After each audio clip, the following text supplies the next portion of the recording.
On se trouve dans la dernière palmeraie de la vallée d'Hydra, et peut-être aussi la plus belle. On s'apprête maintenant à pénétrer dans le désert, 5 à 6 jours pour aller à la grande dune hurlante.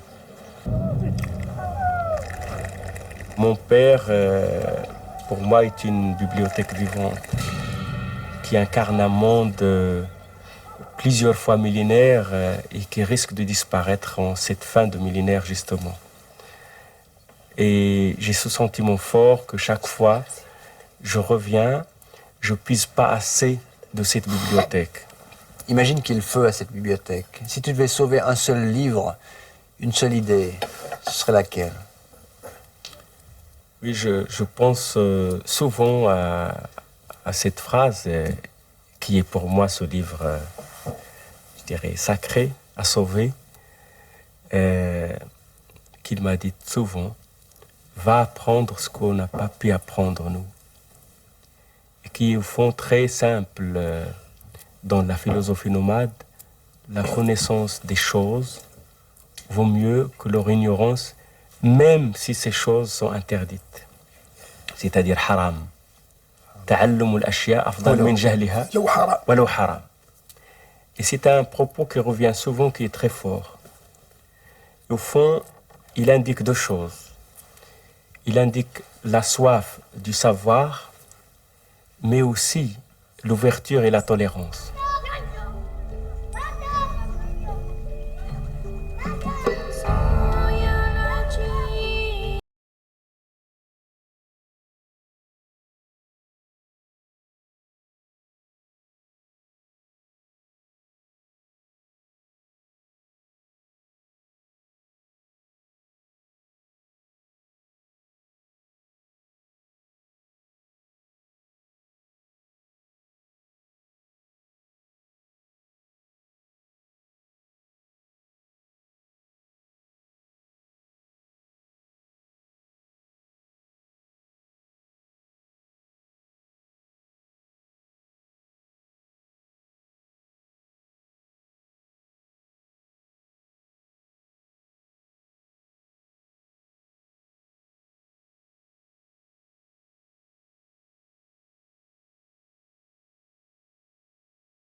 تعالي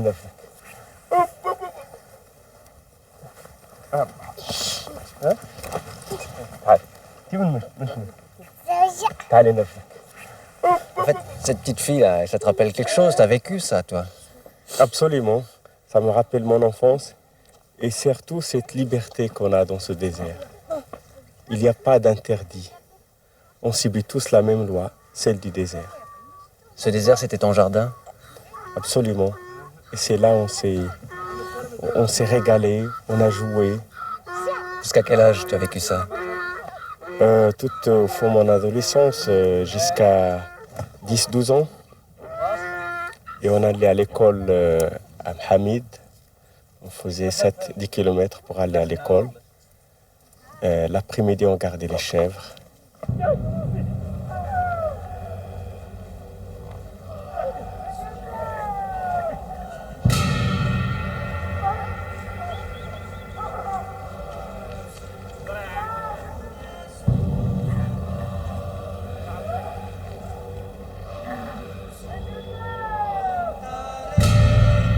Moi, je retrouve ce qu'ont vécu nos ancêtres, les nomades, il y a plusieurs siècles.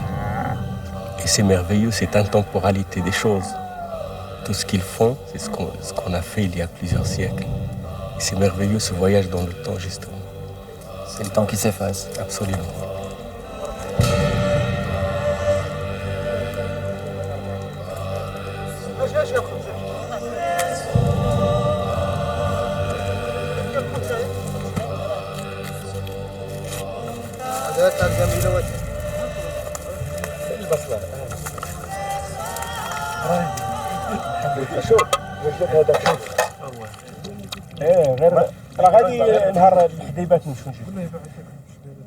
Est-ce qu'il y a une loi dans le désert?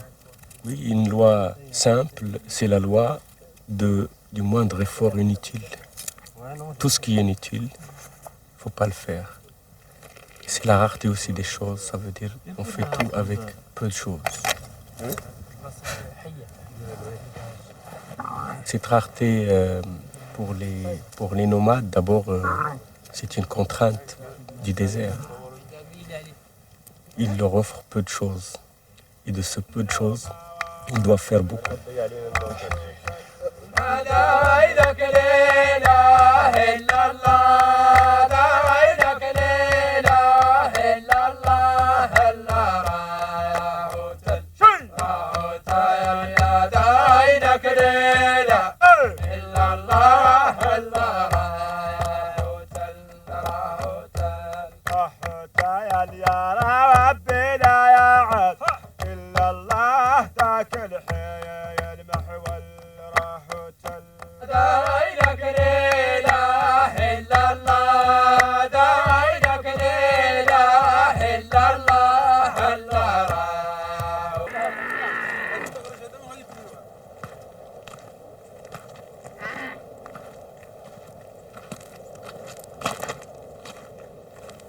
Les saints ici vivaient en retraite. Donc il est enterré dans ce mausolée. Les saints respectaient ce désert et puis aussi ils incitaient les gens à le respecter. C'est le message qu'ils ont laissé. Et chaque fois que tu passes ici, tu viens te recueillir? Pas forcément venir faire des prosternations, parce que l'islam c'est aussi cette simplicité, cette unicité avec l'environnement, avec Dieu. Et ces saints ne demandent pas aux gens de prier, tout simplement de respecter ce désert et de comprendre que rien n'est figé, tout bouge, tout change. Comme d'ailleurs notre passage ici qui va être effacé par le sable.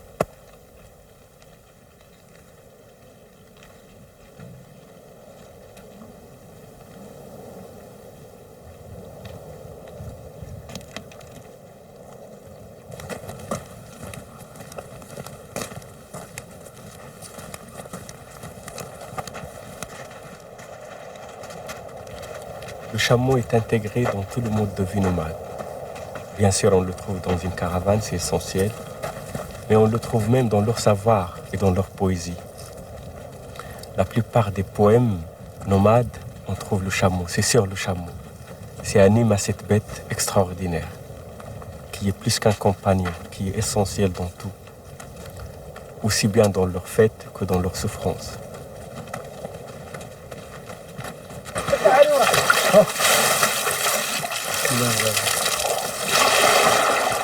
Ils ont une autonomie de combien de jours? En moyenne, une semaine, mais ils peuvent aller jusqu'à 2 semaines. Mais là, on a fait déjà quelques jours, déjà 5 jours sans l'eau. Mais ils pouvaient continuer plus. Mais si on trouve aussi l'eau, donc on peut aussi leur servir.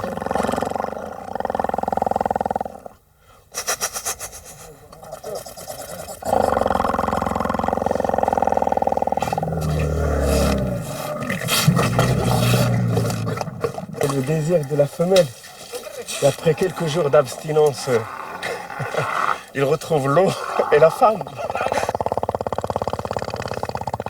Par contre, quand il trouve la nourriture, ou l'eau, ou la femme, il exprime son plaisir.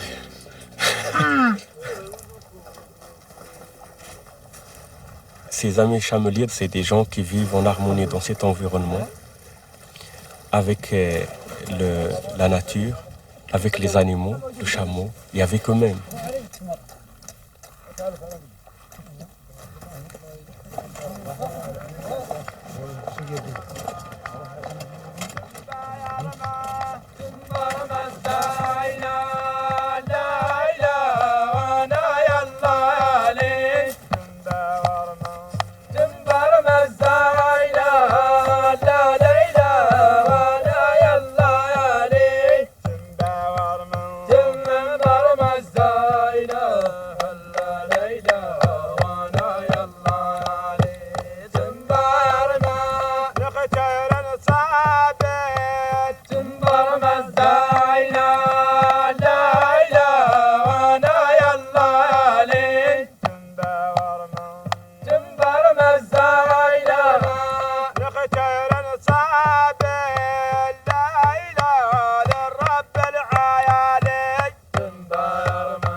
Chez les nomades, on ne fait rien pour, je dirais, pour plaire ou pour l'esthétique.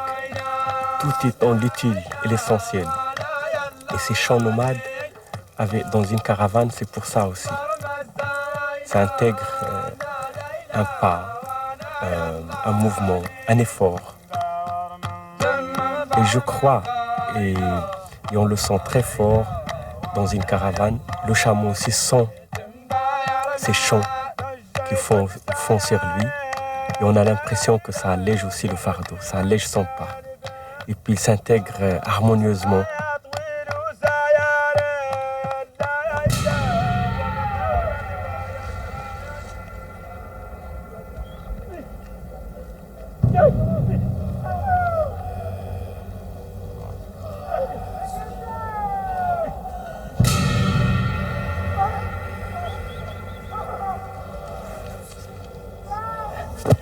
Hop, Ardali.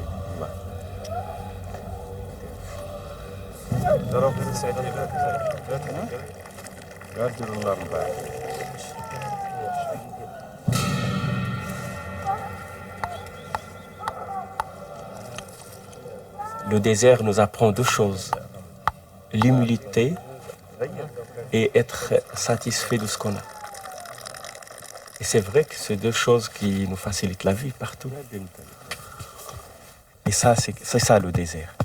C'est pas seulement des paysages sublimes, c'est surtout un mode de vie et un savoir.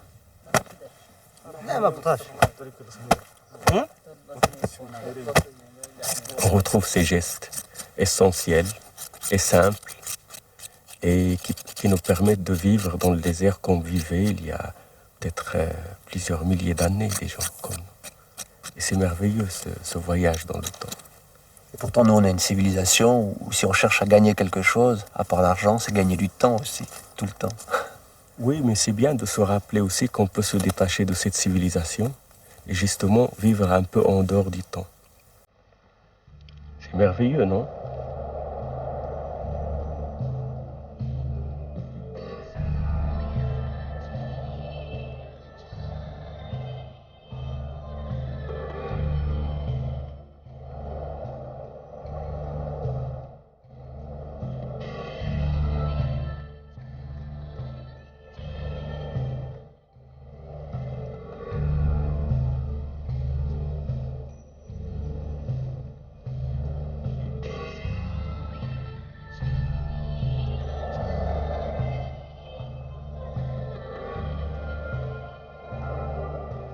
Ta passion du désert, comment tu fais pour la transmettre ?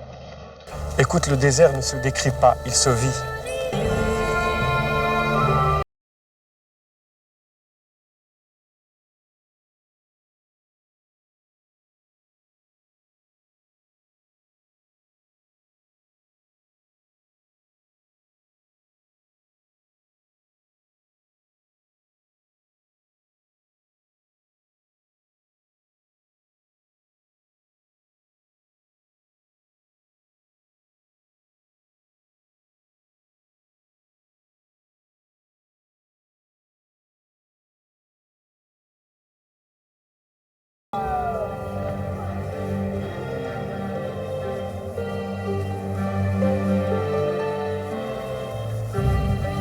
parle beaucoup du mystère du désert, mais selon toi, c'est quoi ce mystère? Je peux le résumer par une richesse simple, c'est le savoir. Ici, il n'y a rien de matériel, et puis il n'y a pas de propriété, la notion de propriété n'existe pas. Il y a le savoir. Et le savoir, c'est une richesse qu'on partage. Et pour la partager, il faut la diffuser. Et je trouve très beau, les nomades utilisent aussi le terme irrigation. Un nomade dit « je me suis irrigué par un savoir, par quelqu'un ».